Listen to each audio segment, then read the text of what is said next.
और कितने झटके लगेंगे बीजेपी और जदयू के लोग को।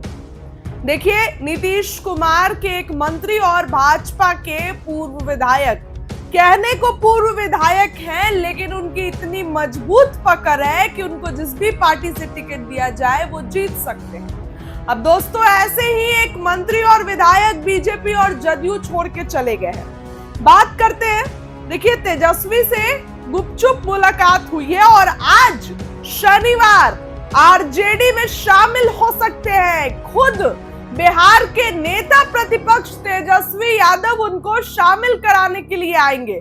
लेकिन आपको अब ये बताती हूं कि कैसे इनको पार्टी में, मतलब बीजेपी छोड़े तो इनको बीजेपी को कैसे नुकसान होगा। देखिए दोस्तों, चुनाव से पहले दल बदल का दौर शुरू है।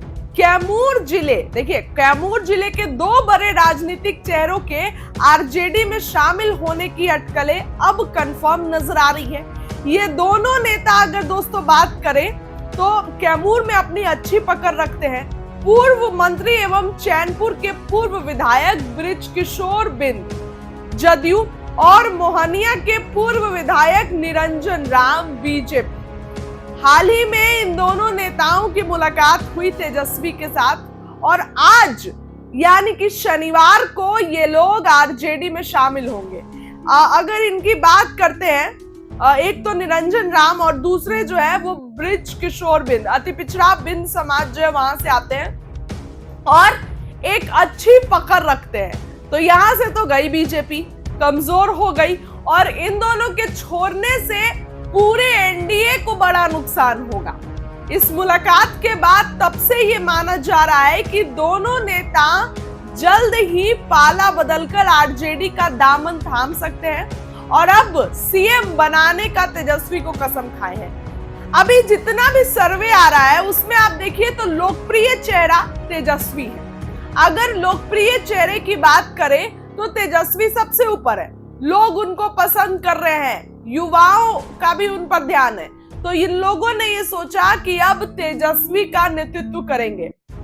पीछे का कारण इन दोनों नेताओं का अपनी पार्टी से मोहभंग होने के पीछे कारण आगामी चुनाव में सीट कटने की आशंका है, टिकट नहीं मिलने की आशंका है। अब देखिए, चैनपुर सीट पर बृजकिशोर बिंद की स्थिति अनिश्चित बनी हुई है। 2020 के पिछले चुनाव में इस सीट से बसपा के जमा खान ने जीत हासिल की। अब वो जीत गए, जदयू में आ गए, तो जाहिर सी बात है उन्हीं को टिकट मिलेगा, इनको तो नहीं मिलेगा। इसके साथ ही जमा खान पाला बदलकर जदयू में शामिल हो गए, बिहार सरकार में मंत्री हैं। सूत्रों के अनुसार आने वाले चुनाव में ये सीट जदयू के खाते में जा सकती है। अगर ऐसा होता तो जदयू अपने वर्तमान विधायक और मंत्री जमा खान को ही टिकट देगी। इस स्थिति में बृजकिशोर बिंद का टिकट कट सकता है। उन्होंने आरजेडी की ओर अपना रुख किया है। अब देखिए ना, किसी सीट पर उपेंद्र कुशवाहा के कार्यकर्ता तैयारी कर रहे हैं। अब पता चला कि सीट चल गई चिराग पासवान के खाते में, तो कार्यकर्ता दुख तो होगा ना, भयंकर दुख होगा। अभी देखिए आप मुजफ्फरपुर के गाय घाट में वीणा देवी की बेटी ने जदयू नेता का कॉलर पकड़ लिया। तो ये तो अपने ही में लड़ रहे हैं और आए दिन खबरें आ रही है तमाम जिलों से। तो आप सोच सकते हैं कि स्थिति बहुत भयंकर है। और अब देखिए, ये बस अभी बहुत दो लोग हैं, लेकिन अभी कई ऐसे लिस्ट है। तेजस्वी ने कल ही पटना एयरपोर्ट पे जिक्र किया है कि ये दोनों तो बस अभी शुरुआत है, अभी और भी कई नेता लाइन में लगे हुए हैं। तो लाइन में लगे हैं तो आप सोच ही रहे हैं कि कौन होंगे। अब ये तो आपको मैंने बताया चैनपुर सीट। मोहनिया सीट पर अगर आते हैं तो मोहनिया विधानसभा सीट पर भी पूर्व विधायक निरंजन राम के लिए स्थिति अनुकूल नहीं दिख रही है। 2020 के चुनाव में इस सीट से आरजेडी की संगीता कुमारी ने जीत दर्ज की, लेकिन संगीता कुमारी बीजेपी में आ गई। फ्लोर टेस्ट के दिन उन्होंने नीतीश कुमार के साथ आ गई। अब कयास लगाए जा रहे हैं कि बीजेपी इस बार संगीता कुमारी को ही अपना उम्मीदवार बनाएगी। कट गया यहाँ पर निरंजन राम का टिकट। निरंजन राम पहले भी सीट का प्रतिनिधित्व कर चुके हैं, लेकिन पार्टी बदलने के कारण अब उनका पत्ता कटने की प्रबल संभावना है। ऐसे में निरंजन राम अपनी राजनीतिक जमीन मजबूत करने के लिए आरजेडी में शामिल होने की तैयारी में है। इन दोनों नेताओं का आरजेडी में शामिल होना कैमूर जिले की राजनीति पर सीधा असर डालेगा और महागठबंधन की ताकत को बढ़ा सकता है। तेजस्वी यादव के साथ इन दोनों नेताओं की तस्वीर वायरल होने के बाद कैमूर का राजनीतिक समीकरण बदलता नजर आ रहा है। अब देखिए, आज शनिवार को ये दोनों नेता जो हैं वो पार्टी में शामिल होंगे औपचारिक रूप से। तो चैनपुर सीट और दूसरा अगर तो मोहनिया सीट, ये दोनों सीट पर बीजेपी और जदयू को तगड़ा झटका, एनडीए को तगड़ा झटका और आज तेजस्वी यादव के साथ जाएंगे, आज उनकी पार्टी में शामिल होंगे। अब यही चीज ये लोग तो हट गए, लेकिन अभी सीट बंटवारा बाकी है। चिराग के अपने तेवर हैं, मांझी के अपने तेवर हैं, कुशवाहा के अपने तेवर है। कल तो उपेंद्र कुशवाहा ने ये कह दिया कि अशोक चौधरी पर कार्रवाई होनी चाहिए।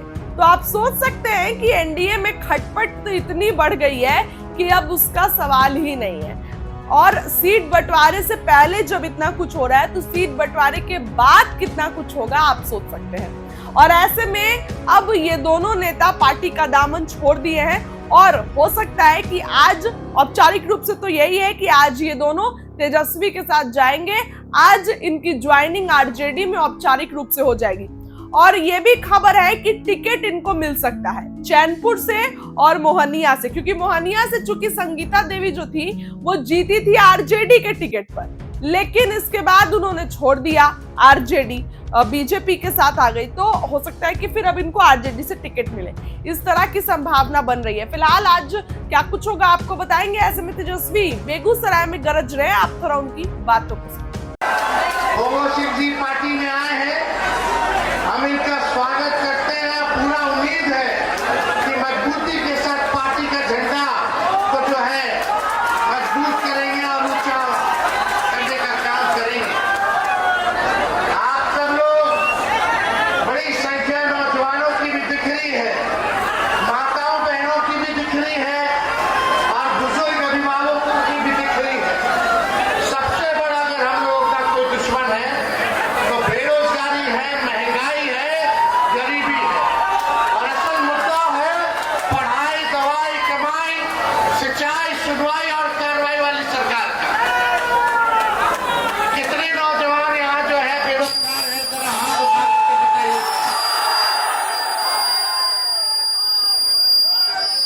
इस सरकार में 20 में हम बोले थे कि हमारी सरकार बनेगी तो 10 लाख नौजवानों को सरकारी नौकरी दिया जाएगा।